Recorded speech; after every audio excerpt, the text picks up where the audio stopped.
So, any more questions about Job 19, 25 Итак, to есть ли 27? еще вопросы по Иова 19 главе, 25-27 стих?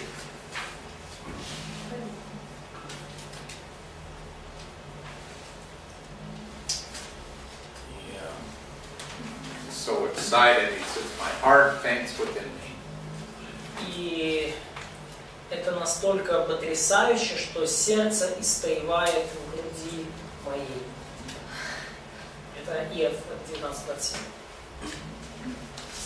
So, I think we should probably do some skipping, unfortunately. И я думаю, что нам, к сожалению, придется кое-что пропустить. But we see more of the same. Но по большому счету мы видим, что повторяется то же самое. And so,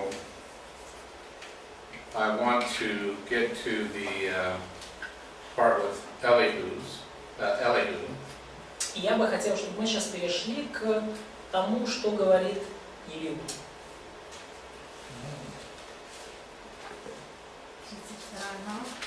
Chapter 32. Mm-hmm.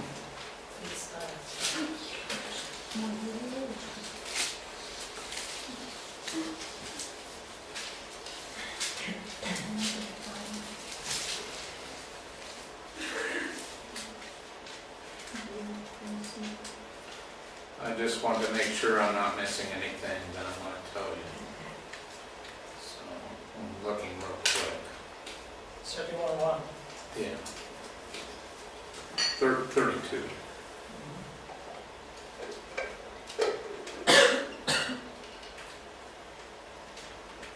Okay. So here comes Elihu. И вот появляется Илью. Three friends finally stopped talking. И три мужа или три друга, так сказать, Иова, они перестали говорить. But the same way that we have evaluated Job and his three friends, it's the same way we're going to evaluate Elihu. Но тем же самым путем, как мы оценивали и Иова, и трех его друзей, точно так же мы оценим Илью.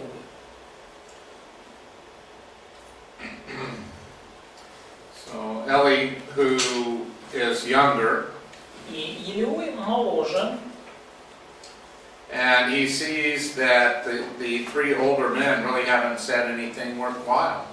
и он видит, что вот эти трое взрослых, уже пожилых мужчин, они не сказали ничего стоящего. And so he mentions this, but then concludes that those great in years may not be wise, verse 9. И он это упоминает и говорит, что не только, что эти вот, так сказать, великие, пожилые, мудрые мужи, они могут быть не такие уже мудрые. Не многолетние только мудрые, не старики разумеют правду. He says, I listened very carefully. И он говорит, что я слушал очень внимательно. And so he rejects what they have to say. Вслушивался в обсуждения ваши. И он в итоге отвергает то, что они сказали. He says, I have many words, but the Spirit within me has stopped me from speaking until now. И он говорит, что у меня было много слов, но дух внутри меня побудил меня, скажем так, воздержаться от говорения вот до этого момента. But since I'm ready to burst, I have to get my words out. Но поскольку я уже готов воспылать, то сейчас я выскажусь. He says, I'm not out to impress anyone. И он говорит, что я не хочу никого впечатлить своими словами. I'm not going to say nice things just to get your favor. И я не собираюсь говорить какие-то приятные слова, льстить никакому человеку не стану, чтобы просто заслужить расположение. In chapter 33, Elihu addresses Job. И в главе 33 Илью обращается к Иову. And he says that my words are right and true. И он говорит, что мои слова истинные, что мои слова верны. And he invites them to evaluate what he has to say. И он приглашает других людей оценить то, что он сейчас скажет. He's not afraid of people looking at his work. И он не боится того, что люди исследуют его слова. And so he says we all belong to God. И он говорит, что все мы принадлежим Богу. And he says you shouldn't be afraid of me. И что тебе, Иов, не надо меня бояться. I've heard what you had to say. Я слышал то, что ты хочешь сказать. I have no transgression. И во мне нету никакого порока. Чист я, без порока, не винен я, нет во мне неправды. 9 стих, 33 глава. And then let's pick it up in verse 13. И давайте вот посмотрим 13 стих. 33-13.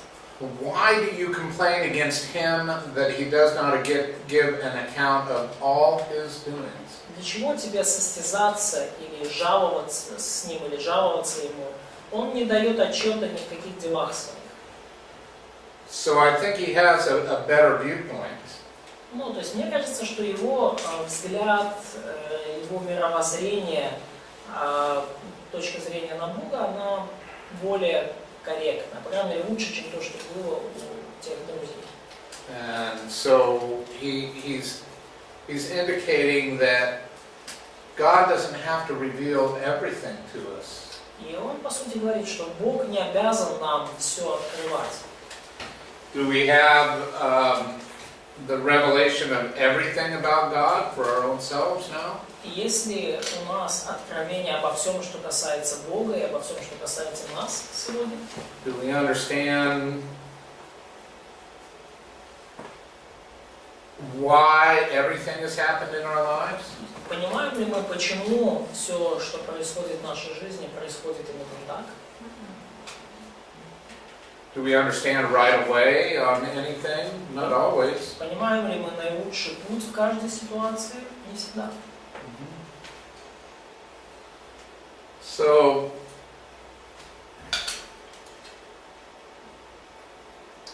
if he says we shouldn't complain about God not revealing everything, И когда он говорит, что нам не нужно состязаться с ним или жаловаться на Бога, роптать на Бога из-за того, что он не открывает нам всего, isn't he saying we should trust God? не говорит ли он тем самым, что нам нужно доверять Богу? Isn't he saying that? Ну, говорит ли он это, по сути? Because I think that's really kind of what he's getting at, is that we should trust God. И мне кажется, что именно то большая идея, к чему он ведет, это то, что нам нужно доверять Богу. That it's okay if he doesn't reveal everything to us. И что это нормально, если он не открывает нам всего. We shouldn't complain. И нам не нужно роптать из-за этого и состязаться с ним. So he talks about how God talks sometimes in dreams. И он дальше говорит о том, как Бог иногда говорит во сне, 15 стих. So that he might turn men aside from their conduct. И 13 да, и 17. тогда он и таким образом Бог может отвести человека от какого-либо предприятия, да, то есть, скажем так, да, отвести человека от его каких-то действий. And how God disciplines men with pain.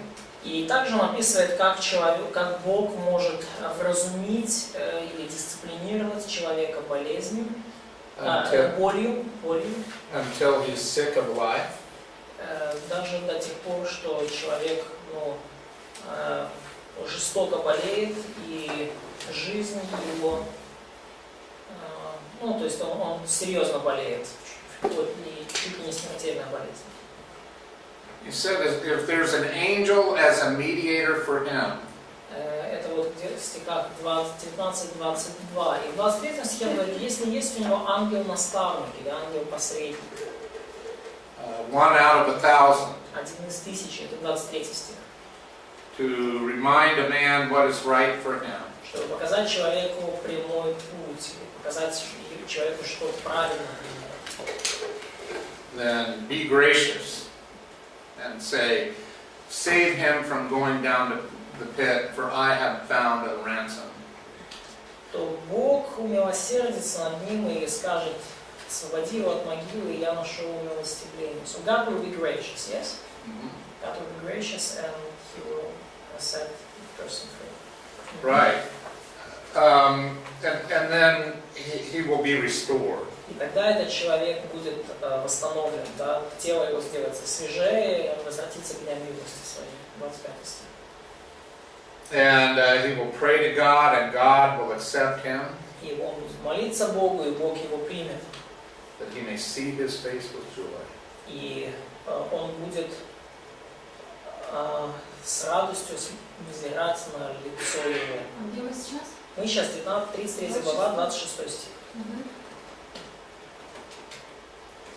He's redeemed my soul from going to the pit. И 28 стих, он освободил душу мою от могилы. And so,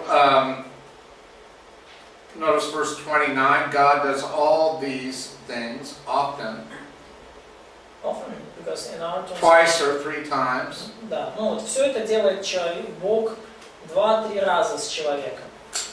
to bring his soul back from the pit. 30 стих, чтобы отвести души его от могилы. So this is the way of God to redeem men, not to condemn them. То есть это вот тот способ, которым Бог искупает человека, а не осуждает его. And so he's saying God's a patient God. И он говорит, по сути, Бог это терпеливый Бог. What he wants most is to redeem men and restore them. И что больше всего Бог хочет, так это человека искупить, восстановить человека. And you see, Elihu is the one who's really upheld the character of God in this. И мы видим, что Леуи тут единственный, кто вообще как-то понимает характер Бога. Isn't this the God that we love? Не тот ли это Бог, которого и мы любим? The gracious and merciful and compassionate God? Полный благодати, милосердный, сострадающий Бог. The God who is like the father of the prodigal son, Бог, который подобен отцу из притчи о блудном сыне, who sees his son from far off and knowing of his repentance, runs to him. видя сына своего издалека и зная его покаяние, он бежит к нему. And God is the one who runs to us. И Бог это тот, кто бежит к нам. And I think we should be the ones to be quick to forgive. И я думаю, что мы должны быть теми, кто скор на прощение. And like God, be excited to forgive and eager to do this. И подобно Богу мы должны быть рады и возможности прощать. И мы должны стремиться к тому, чтобы простить человека. And he criticizes Job now in 34:5. И далее он критикует Иова в стихе 34 глава, стих 5. 34 глава, 5 стих. And he summarizes in verse 9 Job's attitude. И в 9 стихе он, скажем так, суммирует или формулирует очень сжато то отношение, которое показывает Иов. Which is, it profits a man nothing when he is pleased with God. То есть нет пользы для человека в благоугождении Богу. So there is no profit for man to please God. To take delight in God. То есть нету радости человеку в том, чтобы, тут скорее даже находить наслаждение в Боге, да. Это стих 34:9. То есть тут речь не столько о том, чтобы угождать Богу, а о том, чтобы радоваться Богу. То есть нет человеку пользы в том, чтобы радоваться Богу. Это типа Иов сказал, да? Да, то есть Элиуй фактически вот таким образом суммирует отношение Иова. То есть он его упрекает за такое отношение. And so, let me give you an expression. И давайте я вам приведу одно выражение. If this life is all there is, Если эта жизнь, это все, что у нас есть, then when someone like Job suffers, то тогда, когда человек, подобный Иову, страдает, then God is unjust. то мы можем сделать вывод, что Бог несправедлив. But notice how I started out. Но запомнили, да? Помните, с чего я начал? If this life is all there is. Если эта земная жизнь, это все, что у нас есть. So I ask you, is this life all there is? И я вас спрашиваю, вот эта земная жизнь, это все, что у нас есть? Do you have to be blessed with every blessing in this life? То есть вы должны быть благословлены всяким благословением в этой земной жизни? No. So I can tell you about a friend of mine. Я могу рассказать о человеке, о моем друге. His name is Bob, not the Bob that you know. Его зовут Боб, но это не тот Боб, которого вы, может быть, знаете. Yeah, Bob Bolander. You know Bob Bolander, father and son. То есть вы знаете Боба Буллингера, но это this is not the same Bob. Not the same. So this man, he was in the army, И вот этот человек был в армии, and he went through a time of war and peace, и он пережил и войну, и мир. and he served for 20 years. И он служил в армии 20 лет. And this is a great day when you serve for 20 years, you can retire. И это, на самом деле, это большой день, когда вы служили 20 лет, и вот вы уходите на пенсию, евангелизуетесь. And the army is very generous. It gives you plenty of money to live on when you retire. И если вы после 20 лет службы выходите на пенсию, то армия очень щедро оплачивает вашу пенсию и дает вам кучу денег. So he was looking forward to this time in his life very much. И поэтому это то время в вашей жизни, вот пенсия после увольнения из армии, которого вы ждете очень сильно. In the last few months before his retirement, he was feeling a little strange. He had some numbness in his hands and just felt strange, tired. И вот за несколько месяцев до своего увольнения он себя почувствовал как-то странно. У него numbness is... No feeling, да, tingling. У него какое-то онемение, да, то есть он ощущал иногда в руках, в ногах, вот, какое-то вот такое странное состояние тела. And so he went to the doctor and found out that he had multiple sclerosis. И он пошел к доктору на обследование, оказалось, что у него множественный склероз. And in just a few months, he went from a healthy human being И за несколько месяцев буквально он прошел от состояния совершенно здорового человека to someone who could barely move his left hand and his head and speak with difficulty. к состоянию человека, который еле-еле может пошевелить рукой, еле-еле может повернуть голову и даже говорить с трудом. He was in a powered wheelchair when he could drive with his left hand. Да, и у него была вот управляемая вот эта инвалидная коляска, которую он управлялся с помощью левой руки. This life is all there is, then this was so cruel. И если эта жизнь, это все, что у нас есть, то это было бы так жестоко.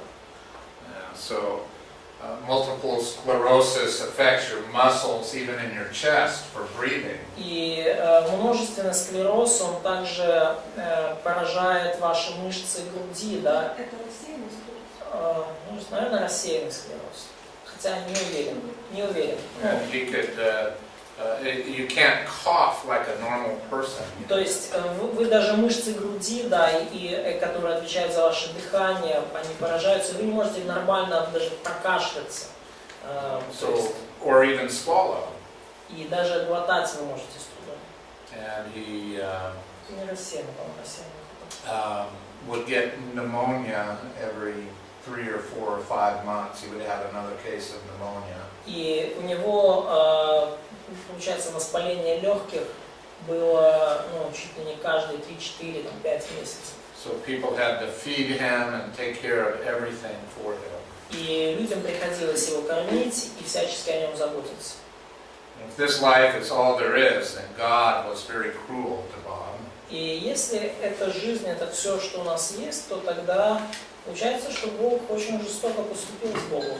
So I want to tell you about a miracle И потом сейчас я хочу вам рассказать о чуде, которое случилось in Bob's life. в жизни Бога. He was the most joyful man Чудо было в том, ever known. что Бог был самым радостным человеком, которого я когда-либо видел в жизни. Not a miracle of healing. Is that what you thought I was going to say? Это не чудо его исцеления. Вы же про это подумали, да, когда я заговорил о чуде? Проскочила мысль. А? Проскочила мысль. So, yeah, this thought came through our mind. No, there was a better miracle. Чудо было куда больше, лучше. He produced the fruit of the Spirit every moment of his life. Бог производил плод Духа в каждую секунду своей жизни. Is the fruit of the Spirit a miracle? Разве плод Духа это не чудо? Чудо. Yeah, it is. Да, это чудо. He was the most joyful man I've ever known. Бог был самым веселым человеком, которого я когда-либо видел, самым веселым и радостным. He enjoyed life the way he was in his wheelchair. Он наслаждался жизнью, насколько это ему позволяла его жизнь в инвалидной коляске. And looked forward to going to heaven and being restored. И с нетерпением ожидал, когда же он отправится на небеса, и там его тело будет восстановлено. And sing his Savior. И там он будет петь своему Спасителю. And so he died and went to heaven. И он умер, и он отправился на небеса. And it was a joyous celebration. И это было самое радостное празднование. If this life is all there is, then we have reason to be angry at God. И если бы эта жизнь была всем, что у нас есть, то тогда были бы, конечно, причины у нас гневаться на Бога. Otherwise, we should be producing the fruit of the Spirit. Но если это не так, то нам нужно производить в себе, в своей душе плод Духа. And I think that Bob has gone to heaven. He's with the Lord, and he is going to have much reward. И я думаю, что да, Бог, конечно же, отправился на небеса, он с Богом, и я думаю, что он получит много, большую награду. The Apostle Paul said, living Christ, dying prophet. Philippians 1:21. Да, в Филиппийцам 1:21 Павел говорит, что для меня жизнь Христос, а смерть приобретение. Или буквально прибыль. So does it profit a man when he is delighted with God? Потому не является прибылью и приобретением для человека, да, то есть есть ли польза для человека в том, чтобы находить радость в Боге? Even if he suffers all the days of his life. Даже если он страдает каждый день своей жизни. Yes, it does. К вопросу в 9 стихе. Да, есть польза для человека находить радость в Боге. So Elihu says God does no wickedness. И потому Илью говорит, что Бог не совершает беззакония, Бог не делает неправды. Это 12 стих. He is just to mankind. И что Бог справедлив по отношению к человеку и человечеству. And he makes man find it according to his way. In other words, he makes man find the work that he's supposed to do in his life.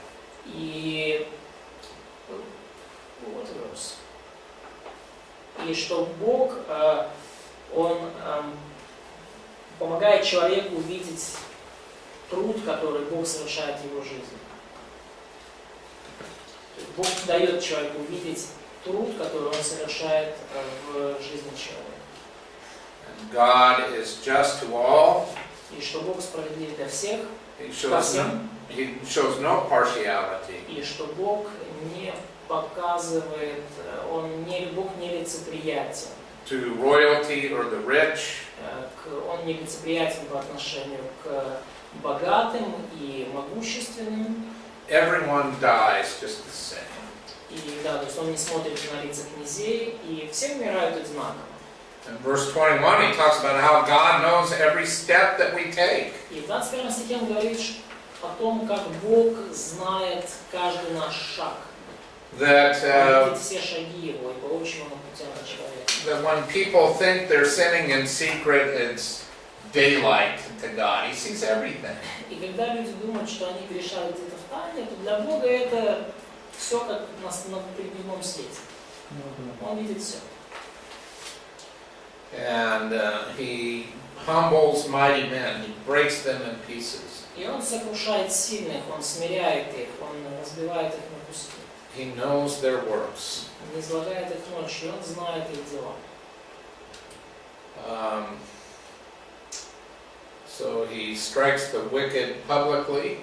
И он поражает беззаконных людей пред глазами других публично, Because they no longer follow him. потому что они отвратились и больше не следуют за ним.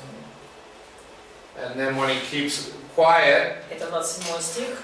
we can't condemn. He keeps quiet. Yeah, so when God does nothing to a person, we shouldn't condemn that person. И потому, если Бог ничего не делает по отношению к человеку, мы не должны осуждать этого человека. So,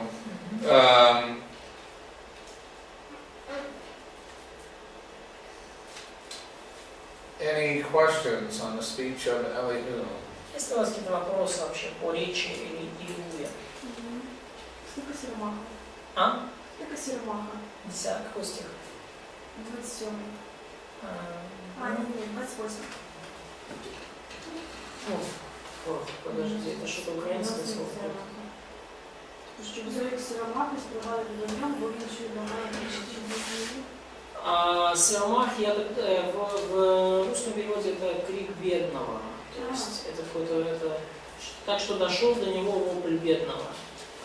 И он услышал стенание угнетенных. Там украинское слово для значения бедного человека.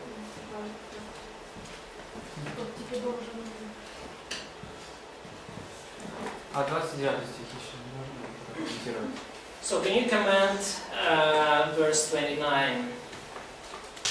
He keeps quiet, who then can condemn? Это вот то, что... Да. Okay, yeah.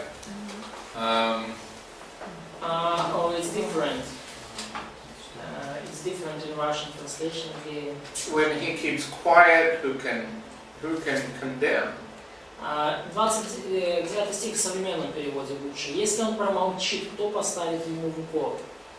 Если Бог ничего не делает по отношению к человеку, кто будет осуждать его, Бога?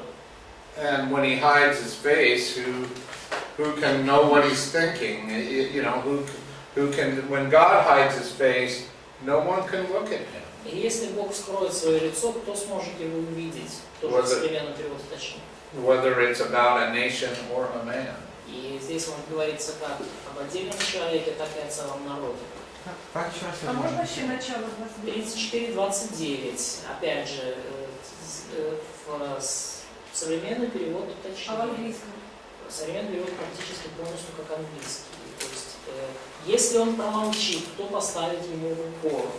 Если скроет он лицо свое, кто сможет его увидеть? Точно так же практически в английском. Okay, are we okay? Он над народом и над человеком. Коли він заспокоїть, то хто винувати буде?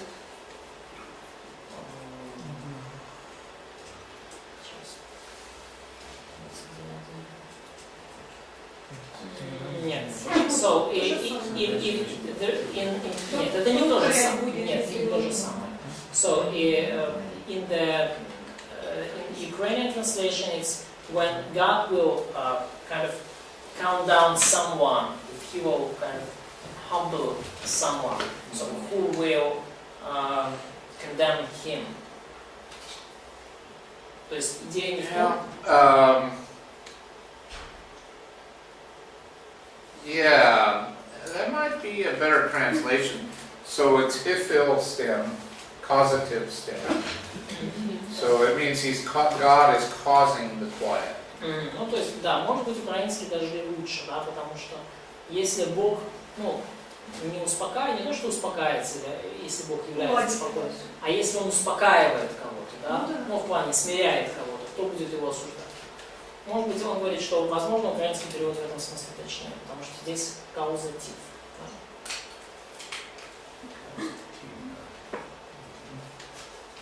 So yeah, I think there may be something to that when God silences a person.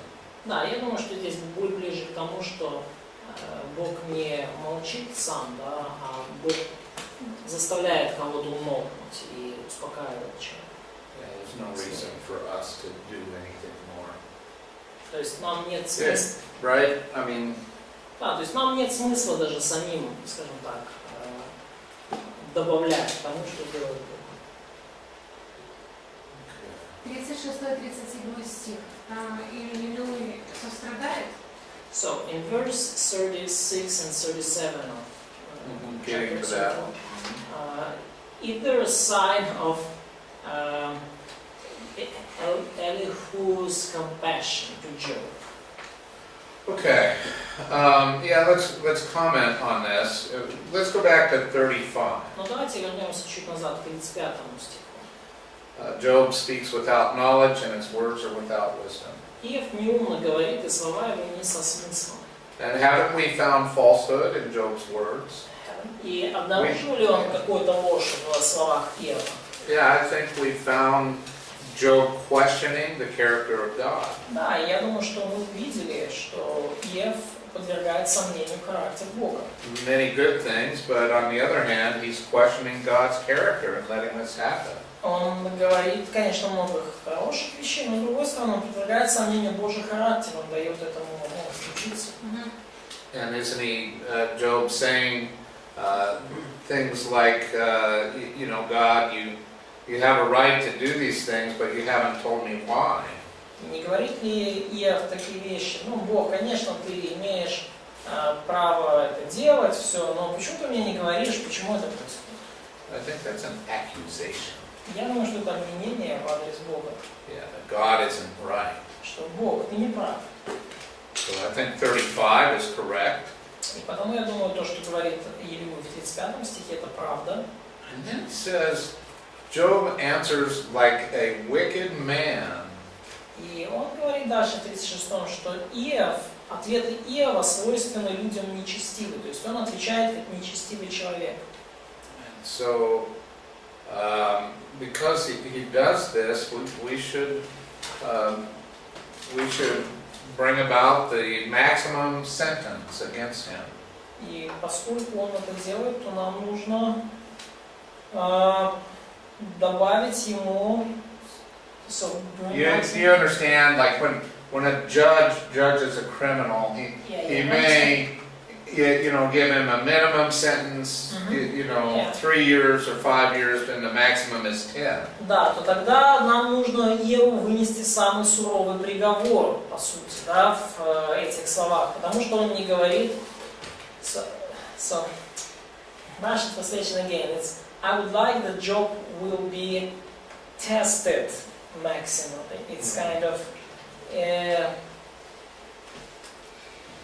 so it's not about testing, it's about giving a sentence, yes?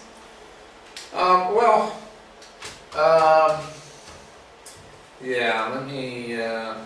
Ну, опять, трудности перевода, потому что, ну, то есть идея в том, что нам нужно, поскольку Иов так говорит и вот говорит подобно нечестивым людям, то нам нужно, скажем так, ему вынести максимально строгий приговор. Yeah, I think it is talking about the trial. Oh, yeah. So, Yeah, but they did trials differently. ну, да, то есть, trial is judgmental process, or... Yeah, like,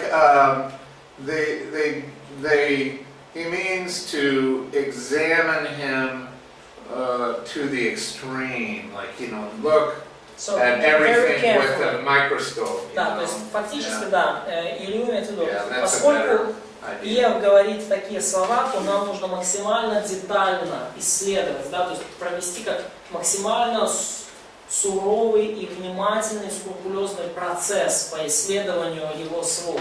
He's answering like a wicked man, so I think we should look very closely at Job. И он отвечает как нечестивый человек, поэтому нам нужно очень внимательно исследовать, да, Иова и его слова, и то, что он говорит. Вот что означает Yeah, and so I don't think he's condemning him. He's saying, but look, from his own words, he said wicked things. We should look really closely at him. Ну, я не думаю, что он в данный момент он осуждает его, но он говорит, по сути, из его уст исходят очень такие нечестивые слова, поэтому нам нужно очень внимательно исследовать это и уделить этому серьезное внимание, тому, что он говорит, и ему самому. So better, thank you. Ну, вот я думаю, что так, да, так лучше. Спасибо. And so he continues in 35 to accuse Job of being wrong. И он продолжает в 35 стихе обвинять Иова в неправде. Look at verse 7.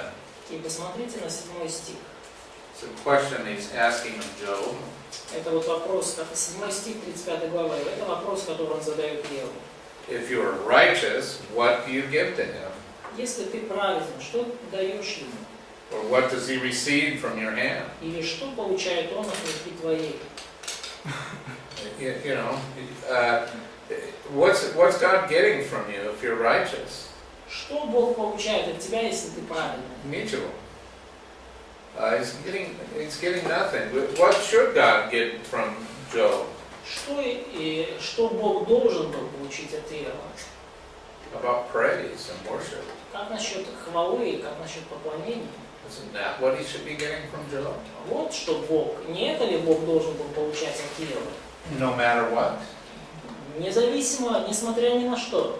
No matter what. Несмотря ни на что. But God isn't getting any of that. Но Бог ничего такого не получил. So this is very important that we look at you. И поэтому нам очень важно, да, это увидеть. Going back to the end of chapter 34. That's what I did. I went back and referred to chapter 34 again. Да, то есть, ну, вот, да, и поэтому нам нужно очень внимательно на это посмотреть, да, как я говорил в конце, и Илюй говорит в конце 34 главы. He says in verse 13, God's not going to listen to something false.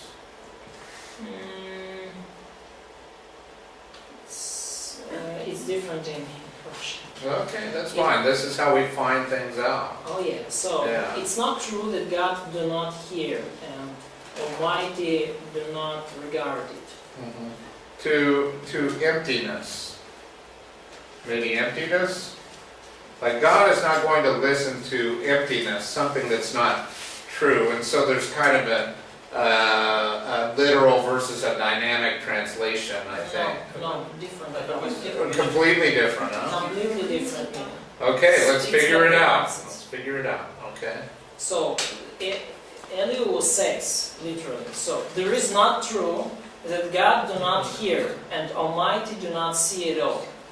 And 13? Yes, and certain. Okay.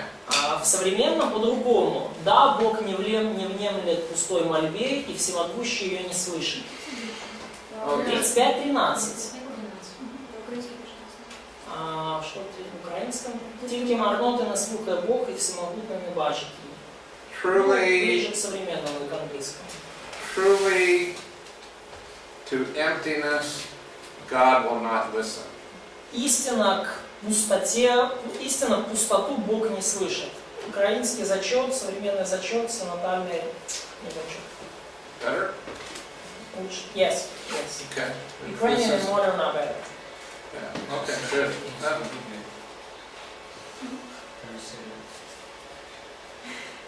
And so he's not going to listen. You see in this parallelism, he's not going to regard it. То есть Бог не будет слушать пустое, да, или как там украинское, марное, да? He's not going to leap at it, eagerly. То есть Бог не будет прислушиваться, вслушиваться в какую-то пустые речи. Вот идея. Yeah. Just for fun, look at this word for God. И просто, скажем так, ради развлечения посмотрите на это слово, которым говорится о Боге.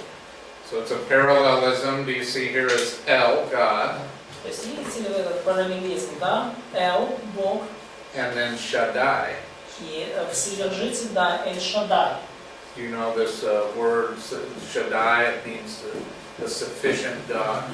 То есть вы знаете это слово, да, Эль Шадай, всемогущий Бог, да, Вседержитель. A good example of a synonymous parallelism. И вот это хороший пример синонимического параллелизма в данном 13 стихе.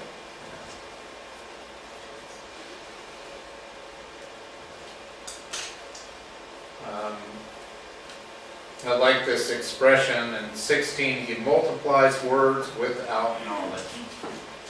И мне нравится очень вот это выражение в 16 стихе, что Иов безрассудно расточает или умножает слова свои. Иов и открыл легкомысленно уста свои и безрассудно расточает слова свои. He multiplies words without knowledge. Умножает свои слова безрассудно, без знания. If your words are empty, does it matter how many words you speak? Если ваши слова пусты, не имеет никакого значения, сколько вы их скажете. Doesn't matter. Никакого значения. There's still emptiness. Они все равно пустые. What's 1 multiplied by 0? Что такое много умноженное на 0? What's 1 million multiplied by 0? А что такое миллион умноженное на 0? Still 0. Ноль. So, Elihu keeps going. И Элиуй продолжает. And he talks about how God deals with men. И он рассказывает о том, как Бог обращается с людьми.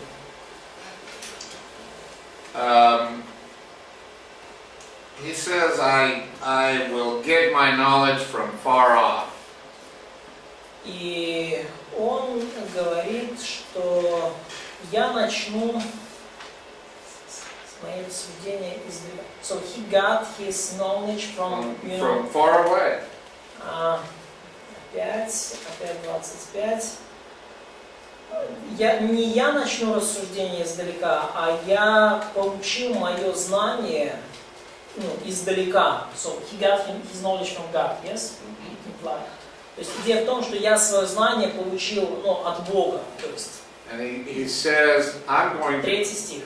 I'm going to call my Creator righteous.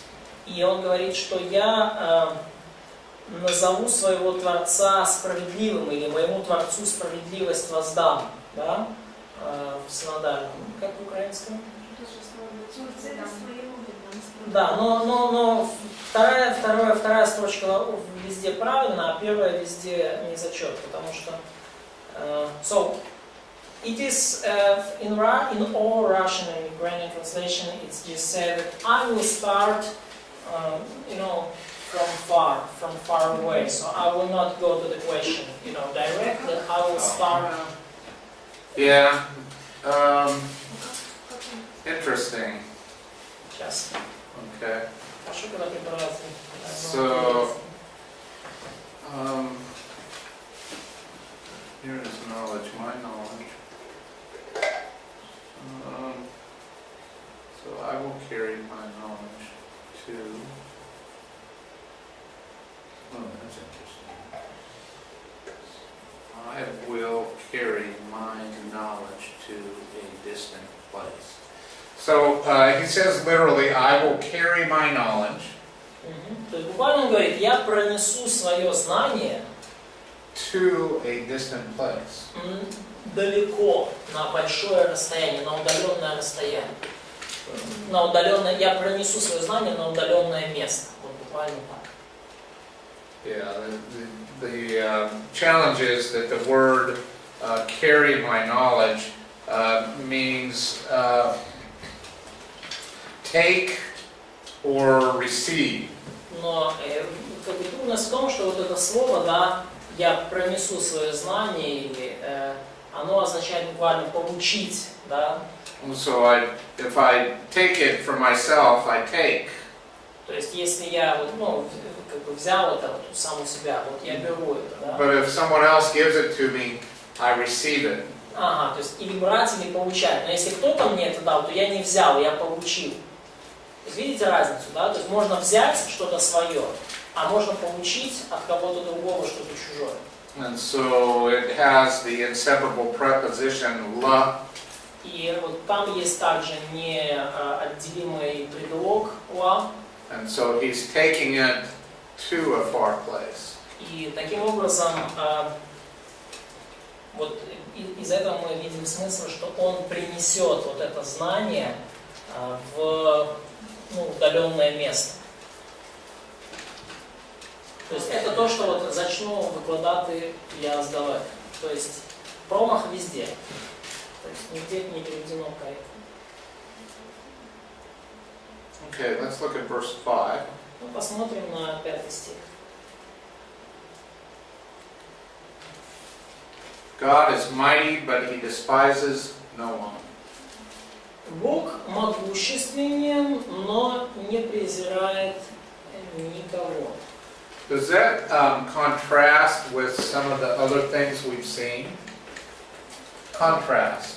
Не противоречит ли это, не отличается ли это от того, что мы видим? Like chapter 4, Как, например, 4 глава. where God doesn't care. When men die, no one cares, right? There's no regard for them. Помните, да, в 4 главе?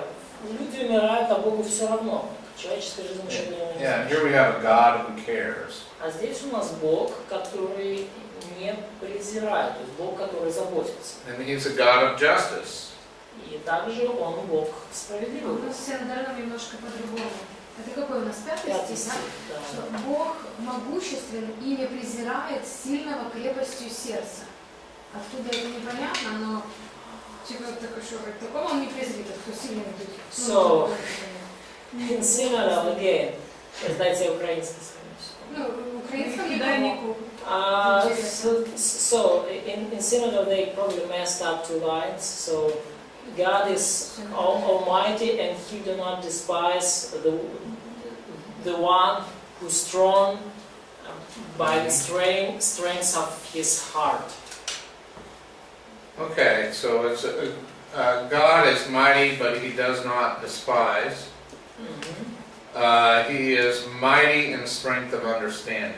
So it's about God who is mighty in strength. Yeah, I think so. Да, то есть буквальный смысл такой, что Like it's Бог all about силен, да, то есть в современном точнее, Бог могущественен, но людей Он не презирает.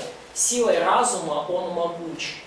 Бог могуч, а не там кто-то из людей сильной крепостью. Но у нас написано, Бог могущ. Бог могуч Да. и не презирает Сильного крепостью сердца. вот сильной крепостью, во-первых, не крепостью, а сильной крепостью не сердца, а разумения. Вот, во-вторых, сильной крепостью разумения это Бог, а не человек. А Бог, будучи могучим, Он не презирает никого. Ну, вот такой там смысл. Бог могущественен, но людей Он не презирает. Силой разума Он могуч. Бог.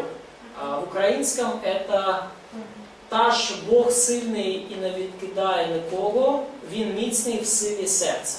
Ну, только не сердце, а понимание. Ну, более-менее корректно. Синодальный опять уходит. Are we all? Yeah. It's good. Yeah.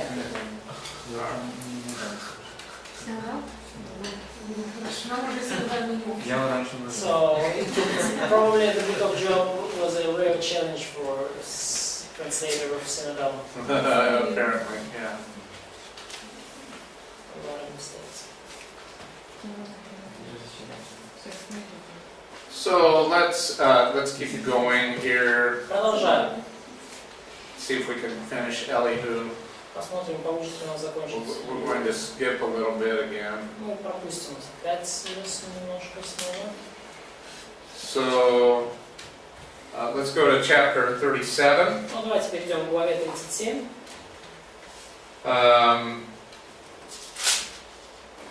Listen closely to the thunder of God's voice. Слушайте, слушайте голос Его и гром, исходящий из уст Его. Ну, слушайте гром Божьего голоса. Verse 5, he does Второй great стих, things 37. which we can't comprehend. 5 стих 37 главы. Бог делает дела великие, для нас непостижимые. He tells the snow to fall and the rain, and they do those things. И Он говорит снегу, будь на земле, Он говорит дождю, и они делают все то, что Он скажет. It says that he seals the hand of every man. И далее в 7 стихе говорится, что Он полагает печать на руку каждого человека. I'm not exactly sure what this means. Я не уверен точно, что это значит. Other than maybe just in the sense of he creates us. Ну, кроме того, что, ну, самый такой простой смысл, что Он нас просто сотворил всех. So that every man may know his work. И таким образом, чтобы все люди знали дело Его. 7 стих. In verse 8 it talks about the instincts of animals to go into their lairs. 37:8 говорит об инстинктах зверей, которые уходят в их убежище и остаются в логовище. Do bears live in Ukraine, maybe western Ukraine? Медведи живут в Украине, там, в Западной Yeah. Украине. Maybe down, I don't know where, but you're familiar with these animals. Ну, я надеюсь, что вы так или иначе вы знакомы с этими животными. Медведи. Just a few miles from me, there are bears and lions. Ну, как раз несколько там миль от меня живут там медведи и львы. Yeah, we live right on the edge of the wilderness. То So есть мы живем прямо на краю пустыни. I see bears from time to time because I hike up in the wilderness often. И я, поскольку я часто выхожу вот в пустынные места, там совершаю туристские походы, то я время от времени вижу медведей. In the late spring and early summer, they come out with their young ones. И поздней весной или ранним летом они выходят уже со своим потомством. And that's when they're the most dangerous. И в эти моменты они наиболее опасны. Yeah, a mother will defend her young, and she'll come after you and kill you, just like that. И медведица будет защищать своих медвежат, и она вас нападет и вас загрызет только так. А вы видели этих медвежат и котят маленьких? So, did you see these little bears or little lions? I've seen bear cubs, Yeah, a mother with cubs. Я видел Yeah. мамочку медведицу. Yeah, you never say that. You just stay out of the way. Get away as fast as you can. И вам никогда вообще не стоит сильно там присматриваться, если вы это видите, бегите как можно дальше. Yeah, because the mom's going to kill you. So Потому что медведица... you won't have time to say how cute.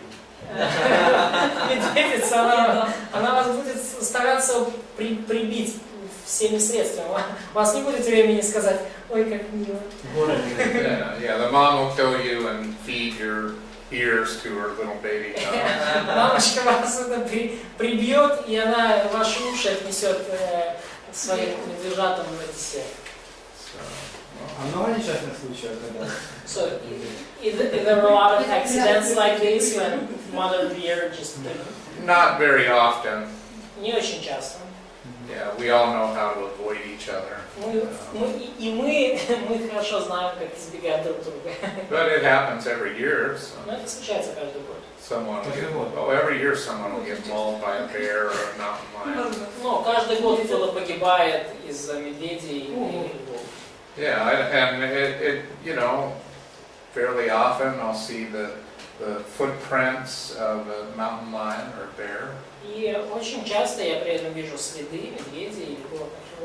They hunt early in the morning, and at the time of twilight. And И они охотятся ранним утром во времена, ну, когда восходит солнце. So you know, you don't. That's when you don't go out unless you want to ask for trouble. И вот это как раз таки то время, когда вам лучше не выходить на улицу, иначе вы нарваетесь на неприятности. Yeah. So one day I was out hiking and there was a mountain lion 100 yards from me.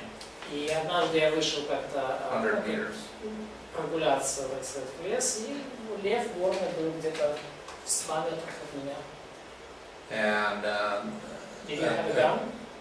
no, I didn't on that И occasion. ружья у меня с собой не было. Без друга, да? Without friend. Yeah, my friend wasn't with me. Да, мой друг с ним не был. A couple of days later, that mountain lion attacked someone Но и несколько дней спустя этот лев на кого-то напал. and just ripped him up really bad. И очень сильно человека расцарапал. And he almost died. И этот человек почти умер. So, yeah, it happens. So the animals are not accused, so no one just trying to shoot. Sometimes they will shoot an animal that's harmed a human being. Да, но иногда они охотятся, иногда они застреливают животное, которое атаковало человека. Because once they do this successfully one time, they'll do it again. Потому что если животное один раз успешно напало на человека, то оно будет делать это снова. So, anyway, God has set all of these instincts inside the Но animals. так или иначе, Бог поместил все эти инстинкты внутри животных.